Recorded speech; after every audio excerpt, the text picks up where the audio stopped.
Off the coast of Egypt, divers discovered something that was thought to have been lost for a long time. It was said that the ancient city of Heraklion lost under the sea for good. Well, 1200 years later, off Abuker Bay, this ancient city has finally been discovered.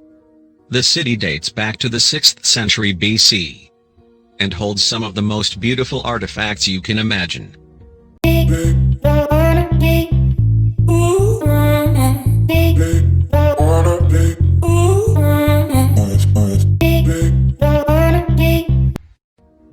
This is diver Frank Gaudio examining the enormous hand-carved statue of a pharaoh.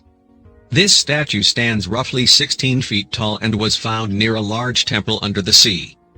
Here is the head of a statue carved out of red granite depicting the god Hapi.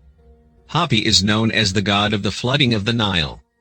Hapi is a symbol of abundance and fertility and has never been discovered at such a large scale before. The divers and their team of researchers carefully lift the statue to the surface in order to preserve and protect this piece of history. It will reside safely in a museum.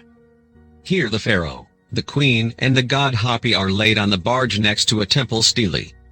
The stele dates back to the 2nd century BC. It was found broken into 17 pieces, however all were found and placed back together.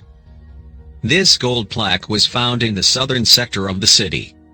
The text is written in Greek and acts as a signature for foundation deposits in the name of the king responsible for building this area. King Ptolemy III, 246–222 BC.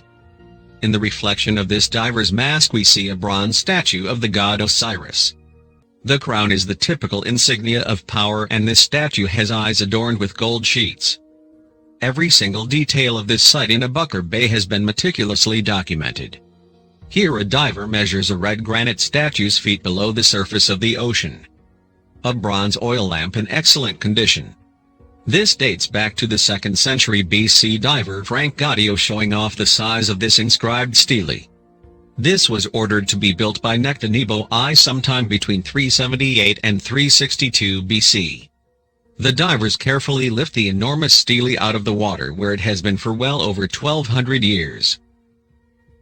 Here the divers carefully inspect a stone full of gold fragments that date back to the 6th century BC. I'm amazed that these are still intact. This is a shallow gold saucer that was used for drinking and serving. This is an absolutely stunning statue found under the bay of a Ptolemaic queen. Most likely Cleopatra II or Cleopatra III dressed as the goddess Isis. This red granite statue was also found near the big temple of Heraklion and weighs a massive 4 tons. Here is a beautiful artifact, a Greco-Egyptian statue of a queen carved out of dark stone. This is the head of a pharaoh statue being raised to the surface. The statue measures over 5 meters and was carved out of red granite. A bronze small figure of the pharaoh of the 26th dynasty found at a smaller temple in the underwater city of Heraklion.